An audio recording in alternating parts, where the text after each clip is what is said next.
প্রতিটা উইকেট, প্রতিটা সাফল্যে তানভীর ইসলাম এভাবেই আল্লাহ তাআলার প্রতি কৃতজ্ঞতা জ্ঞাপন করেন। তানভীরও জানেন যে জায়গা থেকে উঠে এসে তিনি বাংলাদেশকে রিপ্রেজেন্ট করছেন, তার চেষ্টার সাথে সৃষ্টিকর্তার সাহায্য না থাকলে তা কখনোই সম্ভব হতো না।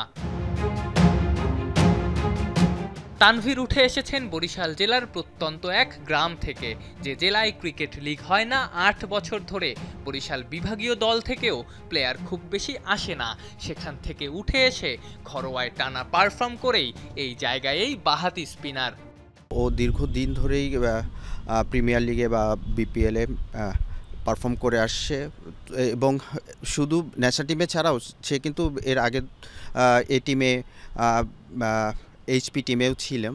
তো সব জায়গাতেই সে আসলে পারফর্ম করেই এসেছে ন্যাশনাল টিমে এবং আলটিমেটলি দীর্ঘদিন সে আসলে এই তার বোলিংটা কিভাবে আরও ভালো করা যায় এটা নিয়ে সে চেষ্টা করেছে এবং তার ফল সে পেয়েছে।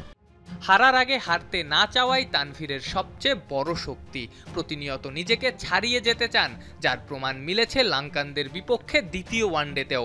প্রথম 2 ওভারে 22 রান দেয়া তানভীরই 5 উইকেট নিয়ে এরপর ম্যাচ সেরা। এই যে কৃতিত্বটা বলবো যে ওর নিজের একটা চেষ্টা ছিল, নিজের আসলে কিভাবে প্রতিনিয়ত উন্নতি করা যায়, ওর ক্যারেক্টারের মধ্যে এটা আছে। এই যে সে ক্যারেক্টারটা শো করেছে, এটা আমার কাছে মনে হয় যে এটা একটা প্লেয়ার, সব প্লেয়ারদের মধ্যে থাকা উচিত এবং এরকম এই গুণ থাকলে আসলে অনেক দূর যাওয়া যায়। তানভীরের এই নেভার গিভ আপ মেন্টালিটির fan Bangladesh Tigers head coach Sohel Islam. মুগ্ধ হয়েছেন সাম্প্রতিক সময়ে তানভীরের বোলিং অ্যাকশন বদলাতে চাওয়ার চেষ্টাতেও। সেই চেষ্টায় সফলতা না মিললেও নিজেকে আপডেট করতে চাওয়ার চেষ্টায় তার কোচও খুশি। বোলিং যখন করছিল তখন আমার কাছে মনে হচ্ছে যে বলে অনেক পুশ ছিল, যেটা আসলে স্পিনারদের পুশ থাকা উচিত না। রোল করলে ভালো বল বেশি স্পিন হয় এবং আপনি জানেন যে বেশি স্পিন হলে ড্রফটের চান্স বেশি থাকে, অ্যাঙ্গেল ভালো ক্রিয়েট হয়।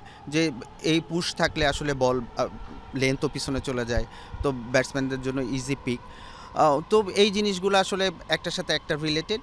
তো আমরা চেষ্টা করেছি যে ওই জায়গাগুলোতে ওকে ঠিক করা এবং এখন যা দেখলাম একটু ভালো শেপে আছে এবং পারফর্ম করছে।